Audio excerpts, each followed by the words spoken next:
মহান আল্লাহ রাব্বুল আলামিনের মহান দরবারে শুকরিয়া জ্ঞাপন করছি যে আল্লাহ রাব্বুল আলামিন অত্যন্ত ভালোবেসে মহাব্বত করে পবিত্র জুমার দিনে আমাদেরকে তার হুকুম নামাজ আদায় করার জন্যে যথাসময়ে মসজিদে সমবেত হওয়ার তৌফিক এনায়েত করেছেন। সেজন্য হৃদয়ের অন্তঃস্থল থেকে মহান মালিকের দরবারে শুকরিয়া জ্ঞাপন করছি, সুজুদ আদায় করছি। সকলেই পড়ে আলহামদুলিল্লাহ। আরো জোরে পান খুলে বলে আলহামদুলিল্লাহ। পবিত্র কোরআনুল করিম সূরা ইউসুফ থেকে 4 নম্বর আয়াতে কারিমা আপনাদের সামনে তেলাওয়াত করেছি। তেলাওয়াতকৃত আয়াতের আলোকে অতি সংক্ষেপে কিছু কথা আপনাদের সামনে আরজ করব। আল্লাহ পাক রব্বুল আলামিন আমাকে ইখলাসের সঙ্গে কথা বলার, আমাকে আপনাকে সকলকে আমলের নিয়তে কথাগুলো শ্রবণ করার তৌফিক দান করুন বলে আমিন। আয়াতে কারিমার ভিতরে আল্লাহ রাব্বুল আলামিন জলিলুল কদর পয়গম্বর হযরতে ইয়াকুব আলাইহিস সালামের একটি জটিল কঠিন পরীক্ষার কথা তুলে ধরেছেন। একদিকে ইয়াকুব আলাইহিস সালাম তিনিও নবী, অপরদিকে তার ছোট্ট ছেলে নাবালক ইউসুফ আলাইহিস সালাম তিনিও নবী। মূলত পরীক্ষাটা ছিল দুজনের উপরই। শিশু অবস্থায় ইউসুফকেও পরীক্ষা করা এবং বৃদ্ধ অবস্থায় বাবা ইয়াকুব নবীকেও আল্লাহ তাআলার কঠিন পরীক্ষায় ফেলেছিলেন। সূরা ইউসুফের প্রথম আয়াতগুলা থেকে শুরু করেছিলাম, আমরা কয়েক মাস আগে কথা বলেছি। তো মূলত ইউসুফ আলাইহিস সালাম এবং ওনার বাবা ইয়াকুব আলাইহিস সালামের উপর যে পরীক্ষা, এ সম্পর্কে নবীজি সাল্লাল্লাহু আলাইহি ওয়াসাল্লাম বলেছেন, যার ঈমান যত মজবুত হবে পাকাপোক্ত হবে, দুনিয়াতে ঈমানের পরীক্ষা তার তত বেশি কঠিন হবে। ঠিক কিনা বলেন? এই কারণে দেখে আমরা অসংখ্য নবী, ইব্রাহিম আলাইহিস সালাম সহ আমাদের নবী সহ পয়গম্বর যারা আল্লাহর প্রিয় পাত্র ছিলেন, তাদেরকে আল্লাহ রাব্বুল আলামিন কঠিন পরীক্ষা নিয়েছেন জীবনের বাঁকে বাঁকে। ঠিক কিনা বলেন?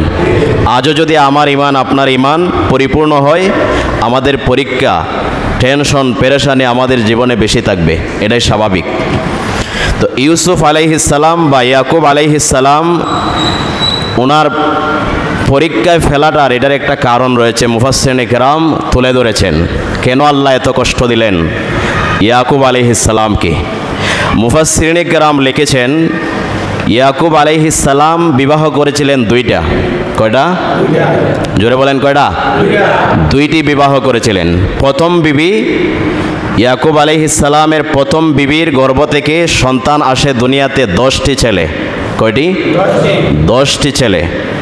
10টি ছেলে জন্ম দেওয়ার পরে ইউসুফ আলাইহিস সালামের প্রথম স্ত্রী 10 সন্তানের মা ইন্তেকাল করেন। এরপরে ইউসুফ আলাইহিস সালাম দ্বিতীয় বিবাহ করেন। ইয়াকুব আলাইহিস সালাম দ্বিতীয় বিবাহ করেন। দ্বিতীয় বিবাহ করার পরে দ্বিতীয় স্ত্রীর ঘর থেকে 11তম সন্তান ইউসুফ আলাইহিস সালাম জন্মগ্রহণ করেন। আগের স্ত্রীর ঘরের কত? 10। এরপরে দ্বিতীয় স্ত্রীর ঘর থেকে 11তম সন্তান, যার নাম রাখা হয় ইউসুফ আলাইহিস সালাম। এরপরে 1 বছরের ব্যবধানে ইয়াকুব আলাইহিস সালামের দ্বিতীয় স্ত্রীর ঘর থেকে আরেকটি সন্তান 12তম সন্তান জন্ম নেয়, তার নাম রাখা হয় বিনয়ামিন। তার নাম কি রাখা হয়? বিনয়ামিন। বিনয়ামিনকে জন্ম দেওয়ার পরে ইয়াকুব আলাইহিস সালামের দ্বিতীয় স্ত্রী দুটি সন্তান জন্ম দেওয়ার পরে, বিশেষ করে বিনয়ামিনের জন্মের পরে 2 সন্তানের মা ইয়াকুব আলাইহিস সালামের দ্বিতীয় স্ত্রী তিনিও মারা যান। তিনিও কি করেন? মারা যান। মারা যাওয়ার পরে ইয়াকুব আলাইহিস সালাম আর তৃতীয় বিবাহ করেন নাই। কারণ একদিকে ইউসুফ ছোট্ট ছেলে, অপরদিকে বিনয়ামিন দুধের শিশু। এই অবস্থায় নবুয়তি দায়িত্বের পাশাপাশি ইয়াকুব আলাইহিস সালাম ইউসুফ এবং বিনয়ামিনকে মা যেরকমভাবে সন্তানকে আগলে রাখে, ইয়াকুব আলাইহিস সালাম তার 2 সন্তান ইউসুফ এবং বিনিয়ামিনকে মায়ের মতো তিনি লালন পালন করেন। ঘুম পড়ানি, গোসল করানো, খাবার দাবার খাওয়ানো, এই যে মায়ের দায়িত্ব ছিল সেটা বাবা ইয়াকুব আলাইহিস সালাম নিজেই পালন করেন। এভাবে একদিন ইয়াকুব আলাইহিস সালাম তার দুই সন্তান ইউসুফ এবং বিনিয়ামিনকে রাতের বেলা খাবার খাওয়িয়ে ইয়াকুব আলাইহিস সালাম নিজেই দুই সন্তানকে ঘুম পড়াইলেন। নিজেই কি করলেন? ঘুম পড়াইলেন। ঘুম পড়ানোর পরে ইয়াকুব আলাইহিস সালাম তাহাজ্জুদের নামাজে দাঁড়াইলেন। কিসের নামাজ? তাহাজ্জুদের নামাজ। এই তাহাজ্জুদের নামাজে দাঁড়িয়ে একটা ঘটনা সংঘটিত হয়। এই কারণে আল্লাহ রাব্বুল আলামিন ইউসুফ এবং বাবা ইয়াকুবের ভিতরে দূরত্ব তৈরি করে দেন প্রায় 60 বছর। কত বছর? ঘটনা জানার আগে এখানে আমাদের মাসালা জানতে হবে। কেউ যদি নামাজে দাঁড়ায়, নামাজে দাঁড়ানো অবস্থায় মাসালা হচ্ছে, দাঁড়ানো অবস্থায় নামাজির দৃষ্টি থাকবে সেজদার স্থানে। কোথায়? সেজদার স্থানে। তো আপনি নামাজে দাঁড়াইছেন, কোনো ব্যক্তি নামাজে দাঁড়াইছে, সেজদাটা রাখতে হবে, এই দৃষ্টিটা রাখতে হবে কোথায়? সেজদার স্থানে। এই অবস্থায় কোনো ব্যক্তি যদি সেজদার স্থান থেকে সরিয়ে দৃষ্টি সরিয়ে নেয়, দৃষ্টি কি করে? সরিয়ে নেয়। দৃষ্টি সরানোর সাথে সাথে যদি সিনাটাও সরে যায় কেবলার থেকে, তাহলে তার নামাজ নষ্ট হয়ে যাবে। কি হয়ে যাবে? নামাজ নষ্ট হয়ে যাবে। আর কোনো ব্যক্তি তার দৃষ্টির সাথে দৃষ্টি ফিরাইছে ঠিক, কিন্তু সিনা তার বুকটা কেবলার দিক থেকে ফিরে নাই, তাহলে তার নামাজ মাকরু হবে। কি হবে? মাকরু হবে। কি হবে না? নামাজ নষ্ট হবে না। তবে এই ক্ষেত্রে আরেকটা মাসালা হচ্ছে, সেজদার স্থান থেকে দৃষ্টি চলে যাওয়ার পরে দুই অবস্থা। দৃষ্টিটা সে কি দীর্ঘক্ষণ অন্যদিকে তাকিয়েছে, না দৃষ্টিটা যাওয়ার সাথে সাথে আবার ফিরিয়ে নিয়ে আসছে, দুই অবস্থা। কোনো ব্যক্তি যদি নামাজের ভিতরে সেজদার স্থানে নজর ছিল, কিন্তু হঠাৎ করে কি করছে, অন্যদিকে কোনো একটা কারণে দৃষ্টি চলে গেছে, চলে যাওয়ার সাথে সাথে যদি আবার তার মনে হয় যে আমি তো নামাজে, দৃষ্টিটা আবার ফিরিয়ে আনে, তাহলে তার নামাজ মাকরু হবে না। কি হবে না? মাকরু হবে না। হ্যাঁ, তবে সে যদি শুধু তাকিয়ে থাকে দীর্ঘক্ষণ, তাহলে তার নামাজ কি হবে? মাকরু হবে। মাসালা বুঝতে পারছি? এবার আসেন, ইয়াকুব আলাইহিস সালাম তার দুই সন্তান ইউসুফ আলাইহিস সালাম এবং বিনিয়ামিন দুই সন্তানকে ঘুম পড়িয়ে তাহাজ্জুদে দাঁড়াইলেন এবং দুই সন্তানকে ঘুমিয়েছিলেন। সন্তানের ঘুমানোর স্থানটা ছিল ইয়াকুব আলাইহিস সালামের সামনে। ইয়াকুব আলাইহিস সালাম নামাজে দাঁড়িয়েছিলেন পিছনে, দুই সন্তান ঘুমিয়েছিলেন সামনে। ইয়াকুব আলাইহিস সালাম তাহাজ্জুদ নামাজে দাঁড়ানো, নামাজের ভিতরে বিভোর। হঠাৎ করে ইউসুফ আলাইহিস সালাম নামাজের ভিতরে চিৎকার দিয়ে উঠলেন। ঘুমন্ত অবস্থায় শিশুরা অনেক সময় কি করে? কান্নাকাটি করে। তো ইয়াকুব আলাইহিস সালাম নামাজে বিভোর, তার সন্তান ইউসুফ আলাইহিস সালাম হঠাৎ করে ঘুমের ভিতরে চিৎকার দিয়ে ওঠেন, কান্না করেন। বাবা ইয়াকুব আলাইহিস সালাম সন্তানের কান্নাটা তার বুকে এসে বিদ্ধ করে। বাবা ইয়াকুব আলাইহিস সালাম নামাজের ভিতরে যে ছিলেন বিভোর, সন্তানের কান্নার আওয়াজ সাথে সাথে কানে আসার সাথে সাথে ইয়াকুব আলাইহিস সালামের দৃষ্টিটা সেজদার স্থান থেকে সরে গিয়ে ইউসুফ আলাইহিস সালামের চেহারার দিকে পতিত হয়। ইউসুফ আলাইহিস সালামের দিকে তাকানোর সাথে সাথে ইয়াকুব আলাইহিস সালাম সাথে সাথে আবার দৃষ্টিটা ফিরিয়ে নিয়ে আসেন। বলেন, নামাজ কি ভেঙে গেছে? মাসালা বুঝে থাকলে বলেন, আগে মাসালা বলছি। ইয়াকুব আলাইহিস সালামের দৃষ্টিটাতে এক মুহূর্তের জন্যে ইউসুফ আলাইহিস সালামের গিয়েছিল দিকে, আবার তিনি দৃষ্টিটা ফিরিয়ে আনছেন। বলেন, নামাজ কি বাতিল হয়ে গেছে? নামাজ মাকরু হয়েছে? নামাজ ভেঙ্গেও যায় নাই, নামাজ মাকরু হয় নাই, নামাজ ঠিকই আছে, অর্থাৎ কোনো গুনাহ হয় নাই। কিন্তু আল্লাহ রাব্বুল আলামিন এই ছোট্ট ঘটনাকে কেন্দ্র করে আল্লাহ রাব্বুল আলামিন ইয়াকুব আলাইহিস সালামের প্রতি রাগান্বিত হইলেন যে তিনি তো সাধারণ কোনো বান্দা না, তিনি একজন নবী। আমি যাকে রেসালাতের জন্য, নবুয়তের জন্য যাকে আমি নির্বাচন করেছি, তার প্রেম এবং আমার প্রেমের ভিতরে আরেক দুনিয়ার কোনো বিষয় ফাটল তৈরি করবে, এটা হতে পারে না। ঠিক না বলেন? আল্লাহ রাব্বুল আলামিন এই ঘটনাকে কেন্দ্র করে তিনি রাগান্বিত হলেন। রাগান্বিত হয়ে আরশের বহনকারী ফেরেশতাদেরকে ডেকে বললেন যে দেখেন, ইয়াকুব সে কোনো সাধারণ ব্যক্তি না, সে অসাধারণ ব্যক্তি, আমার নির্বাচিতকৃত ব্যক্তি। তার আর আমার প্রেমের ভিতরে, মহব্বতের ভিতরে দুনিয়ার কোনো বস্তু ফাটল তৈরি করবে, এটা ইয়াকুবের জন্য সাজে না, ইয়াকুবের জন্যে সাজে না। বলেন তো এই ঘটনা, এটা কি ন্যূনতম গুনাহ হয়েছে? আমাদের অলরেডি নামাজে দাঁড়াইলে দুনিয়ার সব কিছু আমাদের মাথাতে চেপে বসে। স্বাভাবিক দৃষ্টিতে এটা কোনো গুনাহের কাজই না, কিন্তু একজন নবীর আমলের ভিতরে এই সামান্যতম একটি ঘটনা আল্লাহ রাব্বুল আলামিন বরদাস্ত করেন নাই। আল্লাহ রাব্বুল আলামিন বলেন, ইয়াকুব আলাইহিস সালামের নামাজের ভিতরে, নামাজ হচ্ছে রবের সাথে কথা বলা। জোরে বলেন কি? নামাজ হচ্ছে রবের সাথে কথা বলা। যে সন্তানের মহব্বত, স্ত্রীর সন্তানের মহব্বত রবের ভালোবাসায় ফাটল তৈরি করতে পারে না একজন নবীর জন্যে।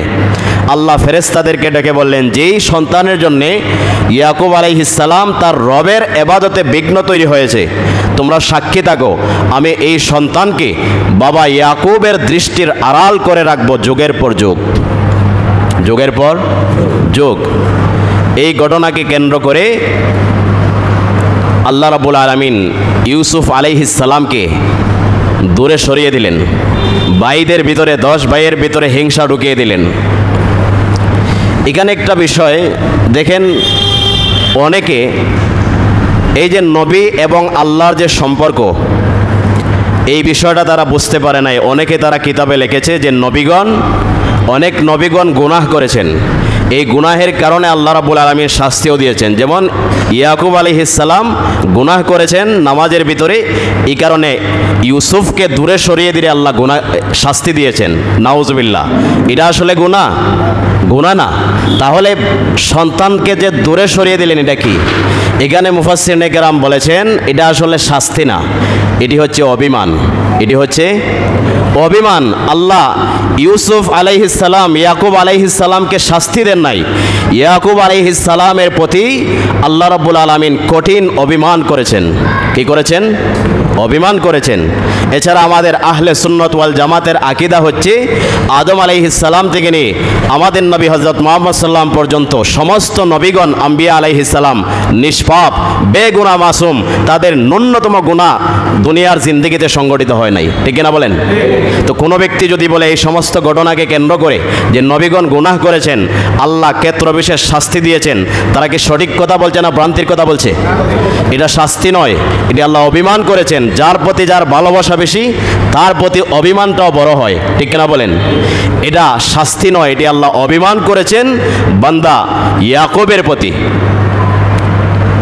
এবং 1 বছর 2 বছর নয়, প্রায় 60 বছর পর্যন্ত বাবা ইয়াকুব এবং ছেলে ইউসুফের ভিতরে 60 বছরের ভিতরে আল্লাহ পাক দেখা সাক্ষাতের ব্যবস্থা করেন নাই, অথচ পাশেই ছিলেন সিরিয়া এবং মিশর।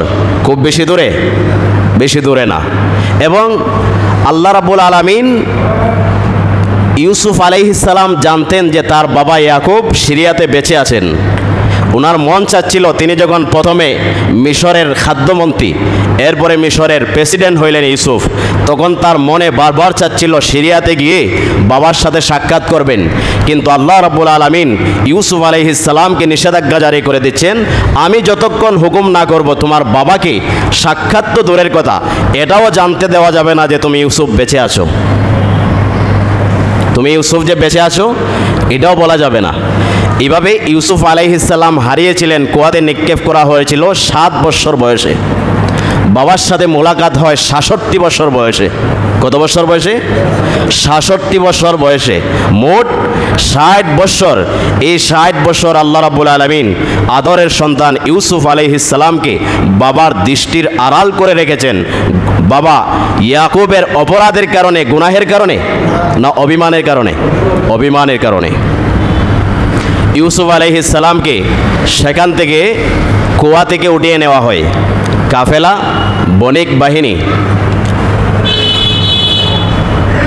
এখান থেকে উঠিয়ে নিয়ে মিশরের দাস বাজারে, গোলামের বাজারে, দাসীর বাজারে উঠানো হয়। উঠানোর পরে মুফাসসিরিনে কেরাম লিখেছেন ইউসুফ আলাইহিস সালামকে বাজারে যখন নিয়ে যাওয়া হয়, গোলামের বাজারে, তখন যারা ইউসুফকে কুয়া থেকে উঠিয়ে নিয়ে গেছে তারা ঘোষণা দিল, ইউসুফ আলাইহিস সালামকে যারা কিনবে, তখন তো তিনি যে নবী এটা তো কেউ জানে না, আর তিনি তো গোলামও না, গোলাম ছিলেন নবীর ছেলে এবং নবীর নাতি, তার দাদাও কি ছিলেন? নবী ছিলেন। পর দাদা ইব্রাহিম আলাইহিস সালাম তিনিও নবী। সুতরাং তিনি গোলাম ছিলেন না, গোলামের বংশের ছিলেন না।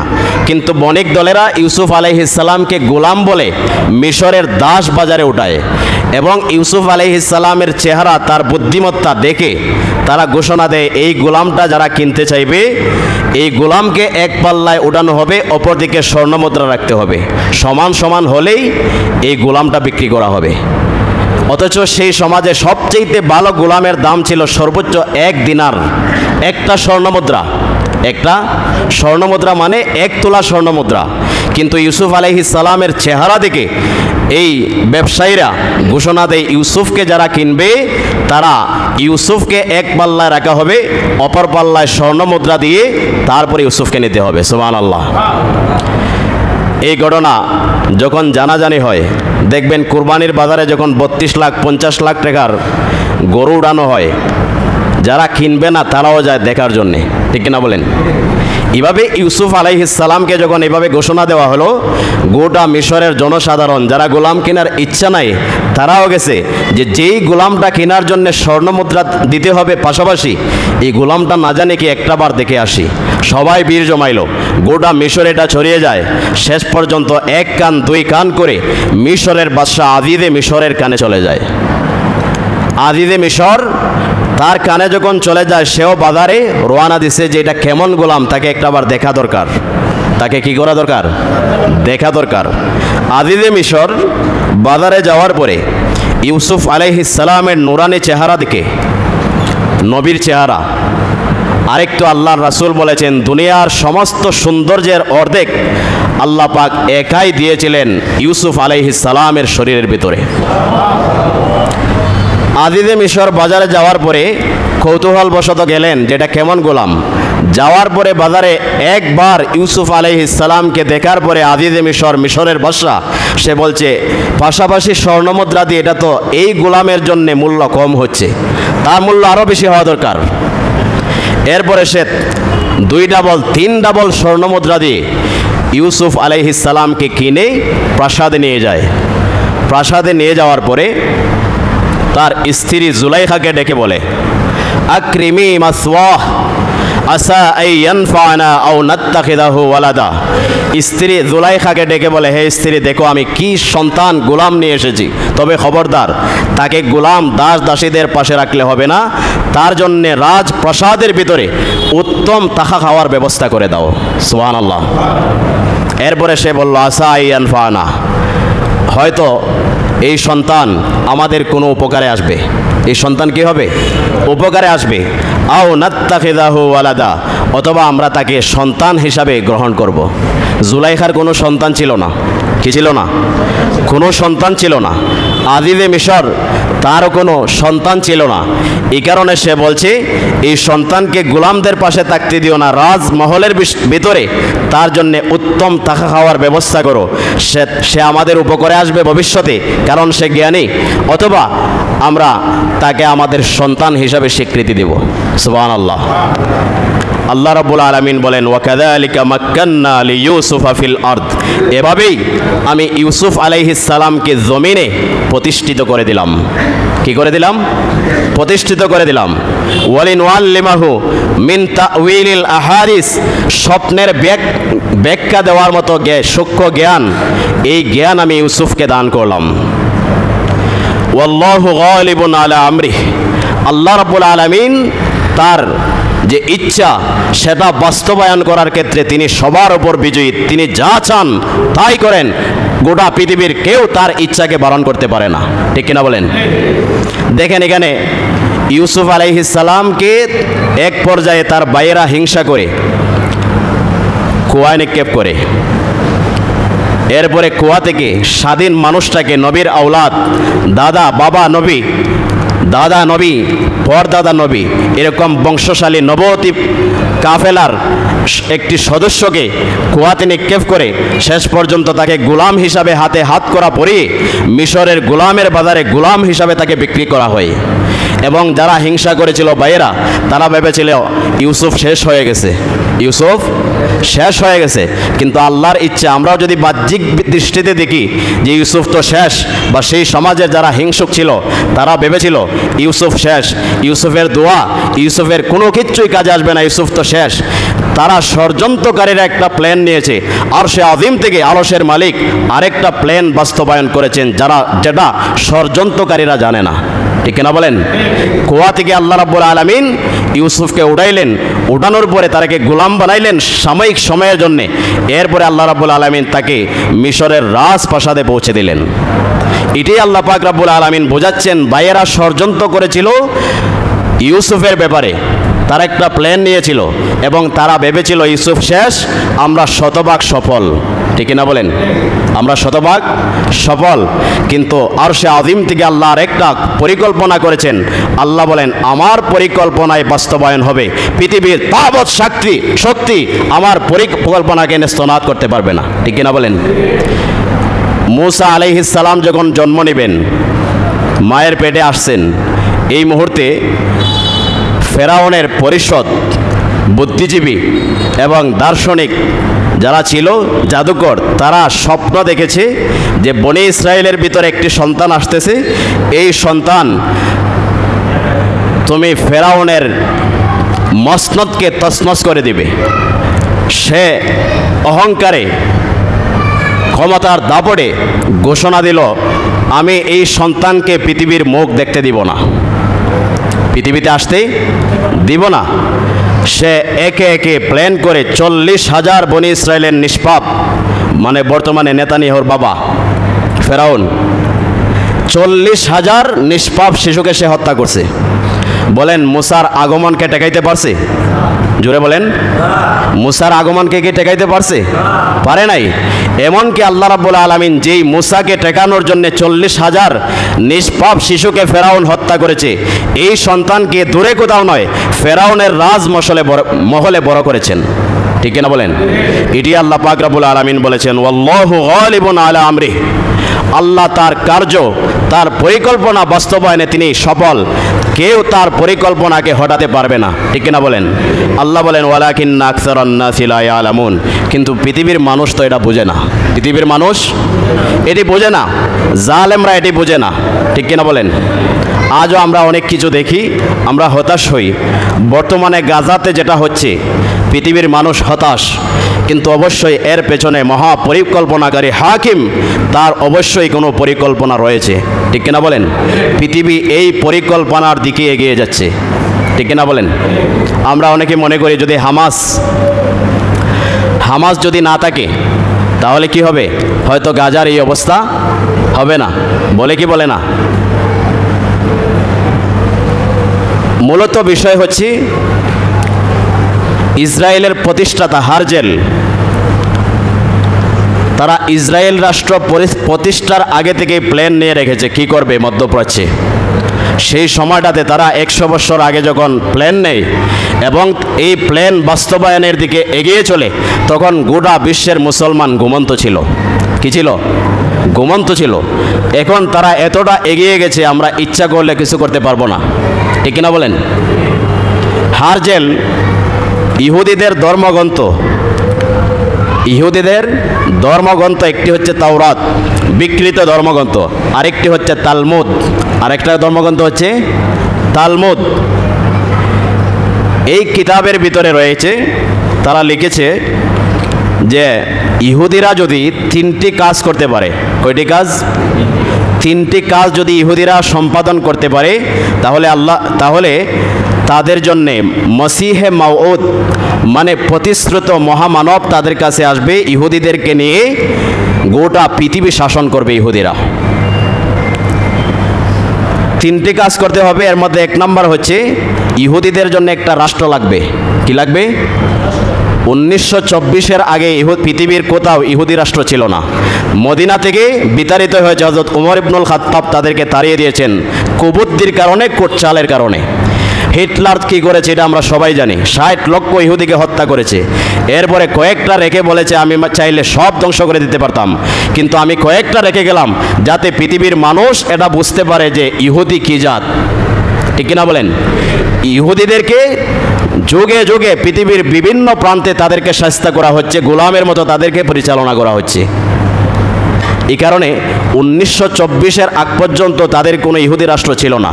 তো তাদের ধর্মীয় গ্রন্থ তালমুদে লেখা আছে যে ইহুদিরা যদি 3টি কাজ সম্পাদন করতে পারে তাহলে তারা গোটা পৃথিবী শাসন করবে। আর বর্তমানে ইকোনমিক্স, অর্থনীতি ইহুদিদের হাতে।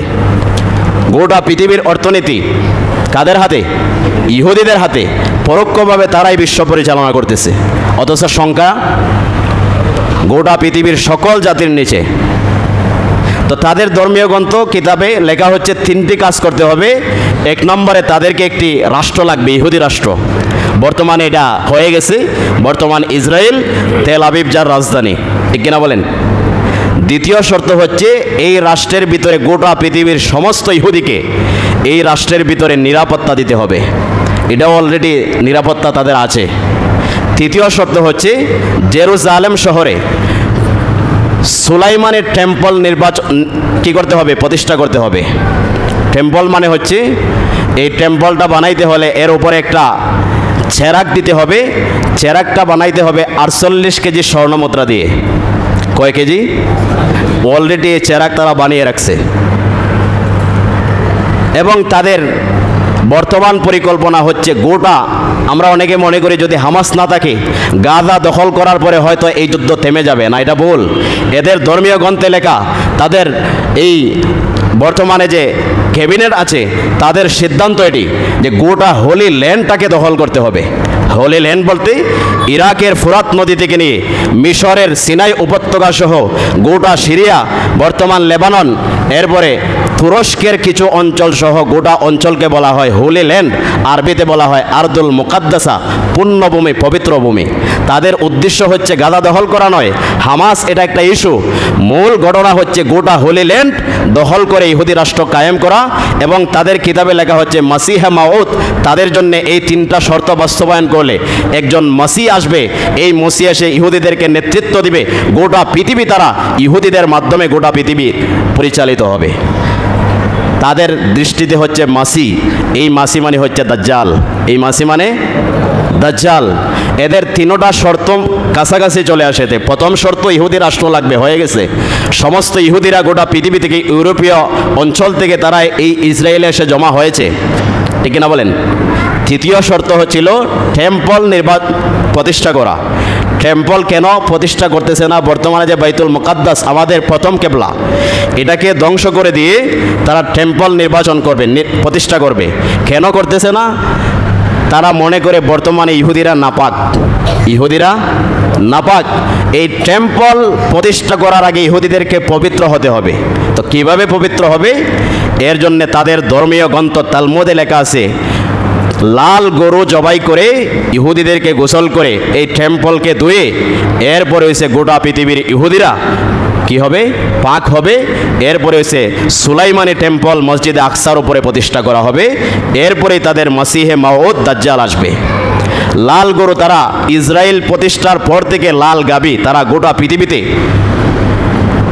চষে বেড়াইতেছে এই লাল গরুর জন্যে। অলরেডি তারা 7 অক্টোবরের আগে, আমরা অনেকে মনে করি হামাস কেন বিমরুলের সাথে কেন ডিল মারলো, আসলে বাস্তবতা হচ্ছে এখানে হামাস জানতো যে পরবর্তীতে কি হচ্ছে। এই ঘটনাকে কিছুটা হলেও ফিরিয়ে দেওয়ার জন্য হামাস আক্রমণ করেছে। লাল গরু তারা আমেরিকা থেকে কিনে নিয়ে আসছে। এমন গরু, লাল গরু তো অনেকে আছে, কিন্তু এই কিতাবে লেখা হচ্ছে লাল গরুটা হবে এমন যার একটি পশমও অন্য কালার হবে না। আগা মাথা থেকে নিয়ে পায়ের লেস পর্যন্ত প্রত্যেকটা পশম লাল হতে হবে। প্রত্যেকটা পশম কি লাগবে? আমার মোবাইলে ছবি আছে। এই গরু তারা পেয়ে গেছে আমেরিকাতে। এখান থেকে তারা স্বর্ণ মুদ্রা দিয়ে এই গরুটা কিনে আনছে। বর্তমানে ফিলিস্তিনের আপনার জেরুজালেম শহরে এই গরুটাকে তারা নিরাপদে রেখেছে। হামাস যদি 7 অক্টোবরে আক্রমণ না করতো, অলরেডি তারা গরু জবাই করে রক্ত দিয়ে পবিত্র হয়ে মসজিদে আকসা তারা ধ্বংস করে দিত। এই পরিকল্পনা হামাসের কাছে চলে যাওয়ার পরে 7 অক্টোবরে তারা হামলা করেছে, ঠিক কিনা বলেন? তো তাদের উদ্দেশ্য হচ্ছে এই 3টি শর্ত যদি তারা বাস্তবায়ন করতে পারে তাহলে তাদের জন্য মাসি আসবে, আমাদের দৃষ্টিতে দাজ্জাল, কানা দাজ্জাল, আর তাদের দৃষ্টিতে হচ্ছে মহামানব। সে এসে গোটা পৃথিবীর ইহুদিদেরকে নিয়ে গোটা পৃথিবী তারা শাসন করবে।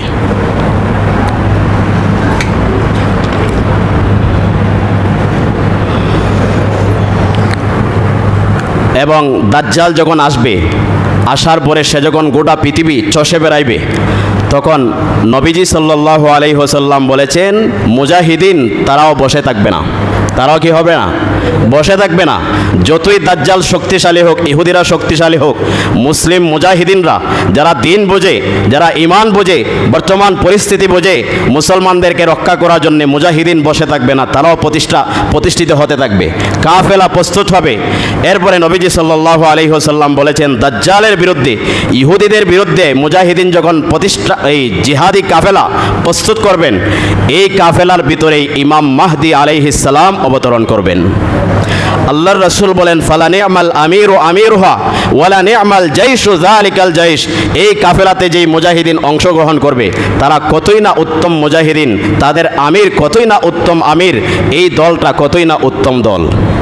আল্লাহর রাসূল হাদিসের আরেক অংশে বলেন, আমাদেরকে বলতেছেন বা কিয়ামতের আগে যারা আসবে মুমিন তাদেরকে আল্লাহর নবী নির্দেশনা দিচ্ছেন ফাতুহা ওয়ালাউ হাবওয়ান আলা সালজি।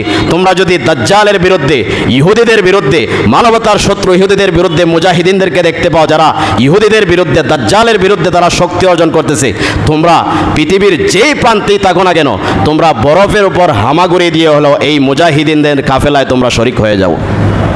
কি হয়ে যাও? শরীক হয়ে যাও। দেখেন নবীজি বলতে পারতেন আগুনের উপর দিয়ে যাও, বলছেন বরফের উপর দিয়ে যদি হামাগুড়ি দিয়ে যেতে হয়, এরপরেও তোমরা এই কাফেলা যারা দাজ্জালের বিরুদ্ধে, ইহুদিদের বিরুদ্ধে যুদ্ধ করবে তাদের কাফেলায় তোমরা শরীক হয়ে যাও। কে বলেছেন? নবীজি। বরফের কথা কেন বললেন? মুহাদ্দিসিনে কেরাম বলেছেন আগুনের শাস্তির চাইতেও ভয়ঙ্কর হচ্ছে বরফের শাস্তি। বরফের উপর দিয়ে যদি আপনি হাঁটেন 5 মিনিট, 10 মিনিট, 20 মিনিট, এটার যে পুরা যন্ত্রণা এটি আগুনের পুরার চাইতে আরও ভয়ঙ্কর। এই কারণে নবীজি বরফের কথা বলছেন। এবং বর্তমান পরিস্থিতিকে যদি বুঝেন নবীজি কেন বরফের উপর দিয়ে যাওয়ার কথা বললেন। বর্তমানে যদি পৃথিবীর অনেক মুসলমান যেতে চায়, ফিলিস্তিনে যেতে চায় মুসলমানদের জন্যে, মুজাহিদিনদের জন্যে, ফিলিস্তিনকে রক্ষা করার জন্য, আমাদের দেশে অনেক মানুষ আছে জীবন বিলিয়ে দিতে প্রস্তুত, ঠিক কিনা বলেন? কিন্তু যাওয়ার মতো কোনো কায়দা নেই। জানেন নবীজি 1400 বছর পরে পৃথিবীর অবস্থা কি হবে? মুজাহিদিনদের সাথে অর্থ দেওয়া, তাদেরকে সহযোগিতা করা, তাদের কাফেলায় শরীক হওয়া কতটা কষ্টকর হবে।